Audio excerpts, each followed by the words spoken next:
Today is 15th January 2022, and we are interviewing my husband, Cliffords Mokeke Ugochukwu, who is 85, and is going to talk about his background and childhood. So first of all, tell us about who you are. I am Clifford Mokeke Ugochukwu. I was born 4th April 1936. My late father was Darakneku Ifiora Onuchukwu Ugochukwu, who died on 14th November 1940. My mother was Amankeli from Nnewi quarter of Nnewi. Nnewi is made up of 3 quarters. So it's a big town, is it? It's a big town made up of 3 quarters, namely Otoro, Uruago, Umudin, and Nnewi. So 4 quarters. 4 quarters. And the Sioux,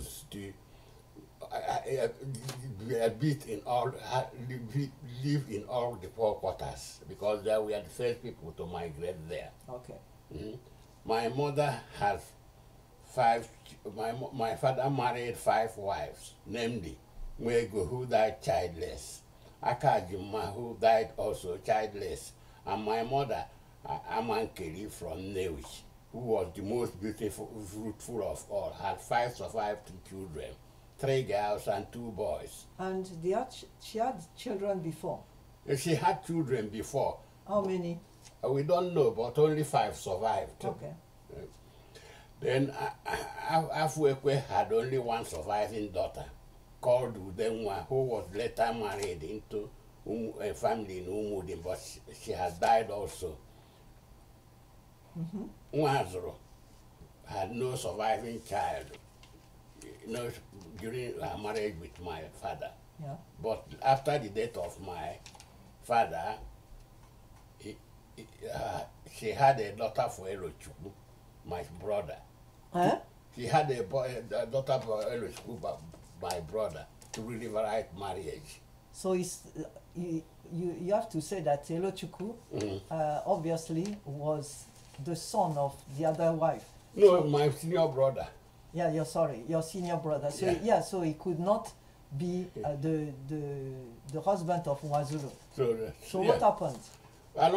She married by different marriage. She was married to her, but it was Nnewi, my uncle, who that was the real husband. Yeah.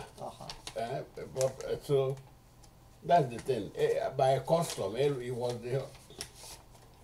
the wife of Elochukwu, but the real biological father was Nnewi, uncle. Okay.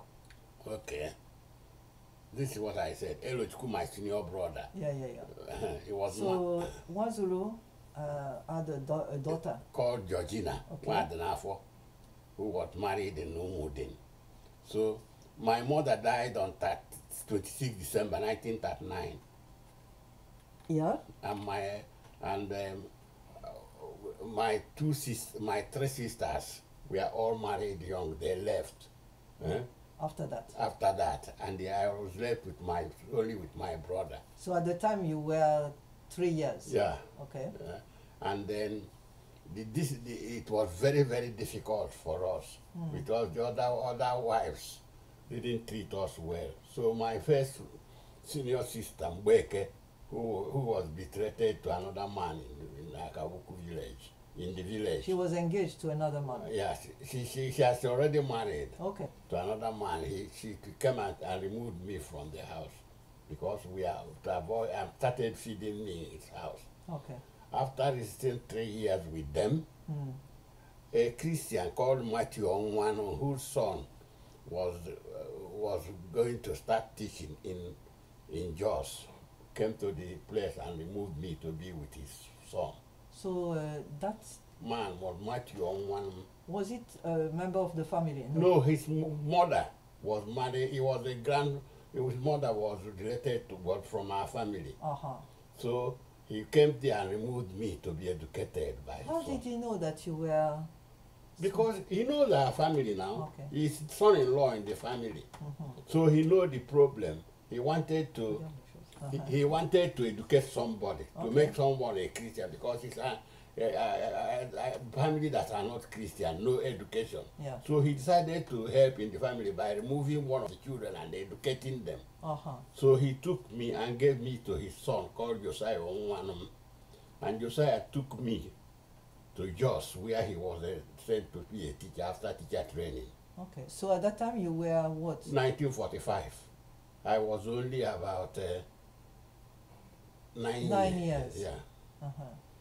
So you went to Jos? I went to Jos with him. When we went to Jos, he started teaching. At first, I started kindergarten to learn this, how the people are doing. So you started school immediately on arrival? Yeah, in the kindergarten, before I was employed, before I was admitted in the primary school. Okay. So after some times in Jos, he handed me over to another man from our town because he was transferred to a different place. Okay. So I continued in Jos. In Jos? Yeah. Still? Okay. Till 1949. 1949, he came and took me back. We went to Kafanchan in the north. Okay. I continued my primary education. So you changed school? Yeah, I changed school. After primary school, when he came back, eventually came back to Nigeria, to Nnewi, it was 1951. Then when we came back to Nnewi, when we came back, his father said that I will remain with them because to continue with my Christian life. What about primary school? Did you finish primary school? No, I didn't finish in Jos. When we came, I stayed with the father. He didn't allow me to go to his school because nobody was educated there. So I stayed with them. He sent me to primary school at Nnewi, and then Nnewi Central School. Okay. Eventually, when I finished there, I took entrance to PTC. What is PTC? People's Teachers Training College. So what about secondary school? I didn't go now. I went to teacher training. Just... I went to Teachers Training College. Okay. Why did you not go to secondary school? Because people pay. Nobody will pay for that. That you have to explain. Okay, so you could have gone, but nobody was prepared to pay. Yeah, nobody, because he was doing that voluntarily. Yeah, sure. So I went to teacher training.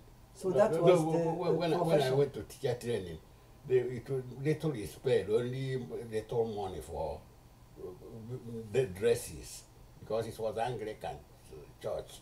So sent me to... It was a token money. Yeah, token money, teacher training college, Obosi, in 1955. Yeah. So after 1 year, I was prepared to teach in primary school. I was sent to St. Bass primary school in Enugu. What year was that? 1956. 56. 1956. So you were actually 10 years. You were 10. Yeah. No, you were 20. 20 years. You were 20. 20 years. Okay. I started teaching. Okay. In primary school. It was during that time that I started. I wrote a book. I wrote a little story. Long the Jews code in place and contested for a story contest in London. Okay. I saw in drawn newspaper. It didn't win, but I left it and went to another teacher training college called Elementary School Teacher Training College. But it was while I was there that somebody miraculously came to London and found the manuscript of the book I read, a Dutch lady, and read it. He was interested, but he didn't win the prize. So he contacted me. He contacted me and authority to publish the book in Dutch. And then while we exchanging our letter, he was asking me who I am. He or she? She. Margaret Deep Sabolone was called. Okay, a Dutch lady. A Dutch lady. He came to London. She came to London and found the manuscript. But he didn't win the prize, but she liked the story. Yeah. And she took it and wrote to me a letter that he welcome. Can I give him permission to translate it to Dutch? Yeah. I asked me my educational standard and everything.